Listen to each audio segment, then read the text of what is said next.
इस वीडियो में हम टॉपिक डिस्कस करते हैं चैप्टर नंबर 4 का टॉपिक 4.4 टार्क और मोमेंट ऑफ फोर्स।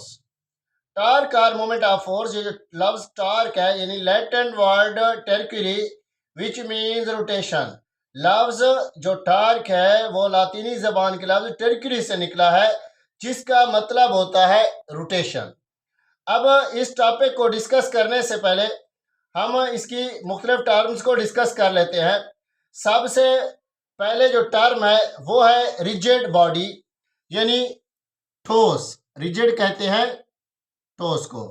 तो ये जो ठोस होता है, ठोस बॉडी यानी ठोस जिस्म, a body is composed of large number of small particle.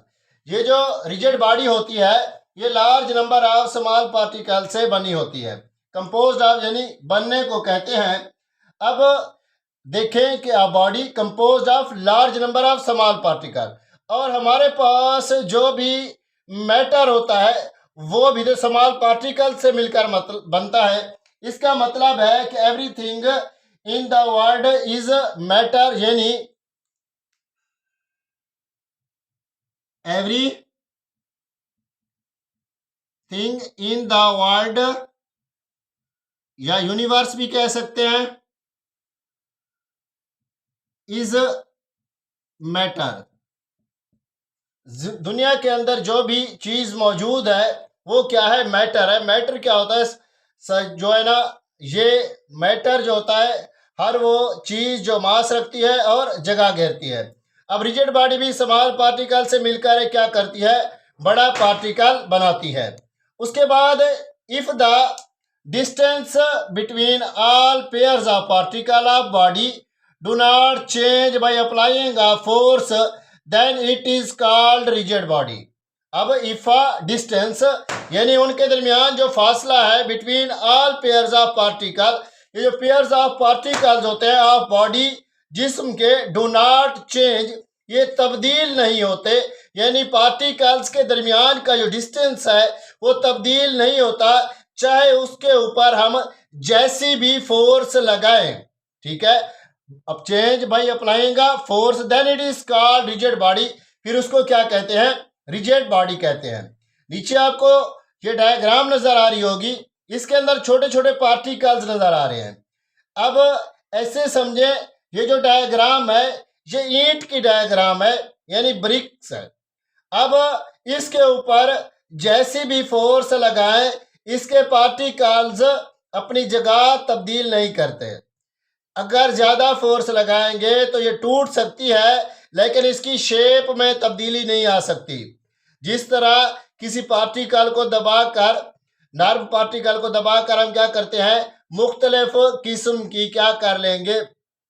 चीज़ें बना लेते हैं। ठीक है। अब इसको जितनी भी फोर्स लगाएंगे इसकी क्या होगी? जो स्ट्रक्चर होगा वो तब्दील नहीं होगा। उम्मीद करता हूं यहां तक समझ आ गया होगा। नेक्स्ट देखें, एक्सिस ऑफ रोटेशन। अब एक्सिस ऑफ रोटेशन को देखते हैं। The particles of body moves in circle with their centre are lying this line. This line is called axis of rotation. अब पार्टिकल ऑफ बॉडी जो है moves करते हैं in circle with their centre. Centre के गिर्द वो क्या करेंगे? दायरे में मूव करेंगे। आर लाइंग दिस लाइन, और वो तमाम के तमाम उस लाइन पर मौजूद होंगे। जिस लाइन पर वो मौजूद होंगे उसको कहते हैं का एक्सिस ऑफ रोटेशन। अब मिसाल के तौर पर देखें बेटा, ये हमारे पास पहिया है। ठीक है। अब इसके अंदर एक एक्सल लगा होता है जिसके गिर्द वो पहिया क्या करता है? घूमता है। ठीक है, यानी टायर है। उसके बाद देखिए ये हमारे पास डोर है। अब डोर की एक साइड आपके पास क्या होती है? फिक्स्ड होती है, जो हम जिसको क्या करते हैं, सॉरी, मूव करते रहते हैं, यानी उसके अंदर क्या लगे होते हैं? एक्सल लगे होते हैं, जिसकी वजह से उसको हम आगे या पीछे क्या करवा रहे होते हैं? मूव करवा रहे होते हैं। अब जिस लाइन के ऊपर वो मूव कर रहा होता है उस लाइन को क्या कहते हैं? Line of action of force भी कहते हैं। अब ये जो हमारे पास लाइन है इसके गिर्द दरवाजा क्या होता है? आगे पीछे मूव कर रहा होता है।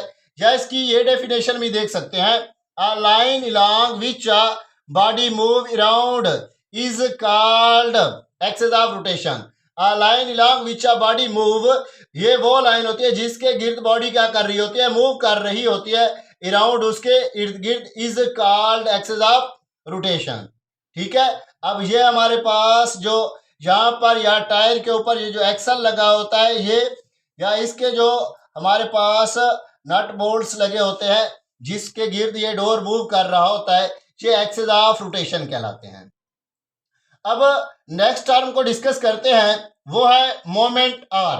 अब मोमेंट आर को देखते हैं, the perpendicular distance between on axis of rotation and line of action of force is known as moment arm. अब देखें, परपेंडिकुलर डिस्टेंस की बात करते हैं। आप देखें कि ये हमारे पास डोर है, ये डोर को ओपन करने के लिए हमने क्या किया हुआ है, यहाँ पर जो फोर्स हम लगाते हैं, ठीक है, तो देखें अगर हम इसको यहाँ पर लगाते हैं मिसाल के तौर पर, तो हम इसको क्या करवा सकते हैं, मूव नहीं करवा सकते। अब ये वही परपेंडिकुलर क्या है, डिस्टेंस है, वही जो मुदी फासला है, ठीक है, between axis of rotation and line of action of force. अब ये एक्सिस ऑफ रोटेशन है और यहाँ पर line of action of force. अब देखें ये क्या है, परपेंडिकुलर है, नहीं है। अब ये जो परपेंडिकुलर है जिसकी वजह से हम क्या कर सकते हैं, डोर को मूव करवा सकते हैं। अगर हम यहाँ पर उसके हैंडल को लगाने की बजाय यहाँ पर लगा दें जहाँ पर एक्सिस ऑफ उसका रोटेशन है, तो हमारे लिए मुश्किल होता है, इसको हम ओपन नहीं कर सकते। ठीक है, तो हम इसको क्या करते हैं, बिल्कुल उसके परपेंडिकुलर क्या कर देते हैं बेटा, लगा देते हैं। उसके बाद आप देखें कि मिसाल के तौर पर हम क्या करते हैं, किसी भी स्क्रू को ओपन करते हैं।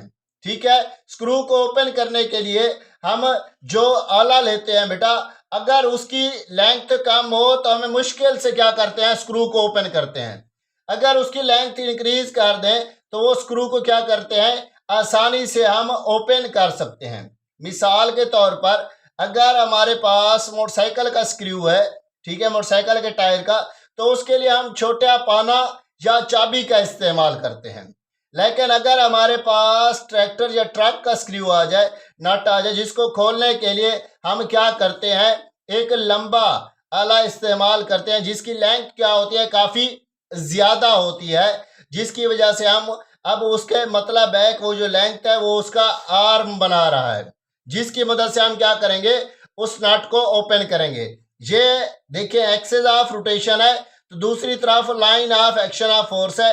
अब ये दोनों के दरमियान क्या है, ये परपेंडिकुलर जो लेंथ है, इसको क्या कहते हैं, मोमेंट आर्म कहते हैं, और इसको it is represented by L, इसको हम एल से जाहिर करते हैं। अब नेक्स्ट टॉपिक को देखें, line of action of force. अब line of action of force, the line along which a force act is called line of action of force।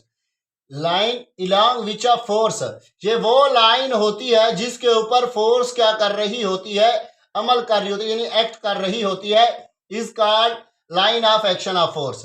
अब बेटा जो हमारे पास डोर को ओपन करने के लिए हमने एक लाइन को चूज किया हुआ था, हम उसको नीचे से भी ओपन नहीं कर सकते थे, हम उसको बिल्कुल साइड से भी ओपन नहीं कर सकते थे, हम उसके परपेंडिकुलर बिल्कुल लेंथ में क्या करते थे, ओपन करते थे। तो वो हमारे पास क्या थी बेटा, line of action of force थी। ठीक है, it is represented by F, इसको एफ की मदद से जाहिर करते हैं। अब ये तमाम जो डेफिनेशंस थी उनको समझने का मकसद सिर्फ था, हमने टार्क को देखना था। तो अब देखें ये जो टार्क है उसकी डेफिनेशन हमारे पास क्या है, the turning effect of force is called torque और moment of force. Turning effect of, अब याद होगा कि मैंने सबसे पहले कहा था कि ये जो लैटिन वर्ड टर्करी से निकला है जिसका मतलब था रोटेशन। अब turning effect of force is called torque या मोमेंट ऑफ फोर्स। अब इसके फार्मूले की बात करते हैं तो इसको टार्क की मदद से रिप्रेजेंट किया जाता है, जो इक्वल होता है बेटा, ठीक है। अब क्या है, टर्निंग इफेक्ट ऑफ फोर्स, ये इक्वल होता है एफ क्रॉस एल के। ठीक है, अब एफ हमारे पास क्या है, line of action of force यानी वो फोर्स है, और ये जो हमारे पास एल था ये मोमेंट आर्म था। अब इसके यूनिट की बारी आती है, इसका यूनिट देखते हैं। अब फोर्स का यूनिट क्या होता है, न्यूटन होता है, और लेंथ यानी एल हमारे पास मोमेंट आर्म को जाहिर कर रहा है, इसका यूनिट होता है मीटर, यानी न्यूटन मीटर। अब इसका टार्क का क्या बन गया है, यूनिट बन गया है। अब इसकी डेफिनेशन को देख लेते हैं। A torque of 1 newton metre is caused by force of 1 newton acting perpendicular to moment arm of 1 metre long. अब न्यूटन मीटर इसका यूनिट है। अब torque of 1 newton metre caused by force of 1 newton, यानी वो उसके caused उसकी वजह से बन रही है, किसकी वजह से, फोर्स ऑफ 1 न्यूटन एक्टिंग जो अमल कर रही है perpendicular to the moment arm of 1 metre long, यानी उसका जो मोमेंट आर्म होगा यानी जो उसकी लेंथ होगी वो कितनी होगी, 1 मीटर होगी। तो ये हमारे पास टॉर्क के यूनिट की डेफिनेशन जाकर बनेगी। तो ये था छोटा सा टॉपिक जिसको हमने इस वीडियो के अंदर डिस्कस किया है। मिलते हैं नेक्स्ट वीडियो में नेक्स्ट टॉपिक के साथ, तब तक के लिए इजाज़त चाहता हूँ। अगर आपने मेरे YouTube चैनल को सब्सक्राइब नहीं किया तो YouTube चैनल को सब्सक्राइब कर लें ताकि मेरी हर आने वाली नई वीडियो आप तक पहुंचती रहे। तब तक के लिए इजाज़त चाहता हूं, दुआओं में याद रखिएगा। खुदा हाफिज़, जज़ाकल्लाह।